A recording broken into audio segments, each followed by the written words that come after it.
or something. Right, I mean, the Lena's so flexible, right? I think they'll fourth pick the TA.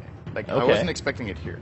Now, the fact that they picked Visage is a bit surprising. This gives them an incredible aggressive trial lane if they want to do it, or just cements their safe lane. You can't challenge into Gyro, Shaker, Visage if that's how they lane it. That's just impossible. I can't think of a single lane that beats this off the top of my head.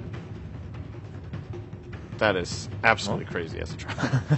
So at least they've got that. That means aggressive should be safe just from the draft here. I think if you're EG right now, you disregard the potential of challenging the Gyro, which they might have wanted to do anyway. But it's not happening. I think you can definitely counter it. You have to have the magic immune carries, though. Juggernaut and Lifestealer, but in particular, come to mind. Lifestealer has been picked a couple of times.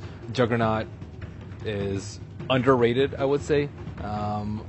But again, I'm not sure whether or not they're going to run the Lina. For some reason, I think like Slardar is going to be picked up. I don't know. Lena's core Rubik would also be okay, I would think. It's good for stealing the bird. It's good against Earthshaker.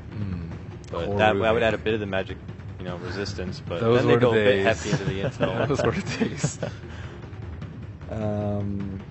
Aside from that, I think both teams already have to be like pretty wary about Roshan, just because of how these teams both, I think, heavily rely on it. And Dazzle getting Medallion, Visage getting Medallion, you can just take it very, very easily.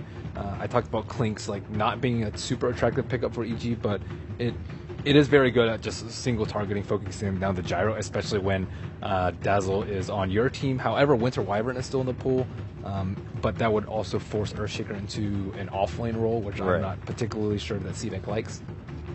I still think TA is really good. We also know Fear plays Clinks in a bit of a different way, not that Orchid pickup. He likes to go minus armor, Desolator, sometimes even a Medallion. Works out nicely with Dazzle, so we have that bit of synergy there, but it is pretty single target, while someone like Gyrocopter can havoc over your whole team. Just hope they're not too dependent on trying to get solo pickoffs with this Clinks or anything in that mid period.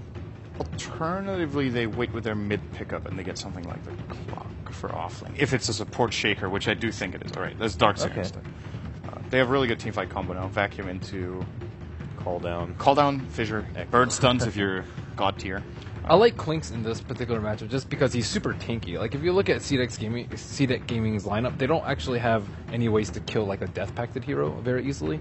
And, like, Gyro and Earthshaker and Visage, they have, like, a lot of set magic bursts, not anything percentage-based, and he's just a very good frontliner that can absorb so that Sumail does a lot of damage. I think generally that's how they like to run things.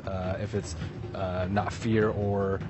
if it's not Fear up in front, it's generally Universe. But you want Lina to be able to just eliminate Gyro and stay alive in team fights, get your Scepter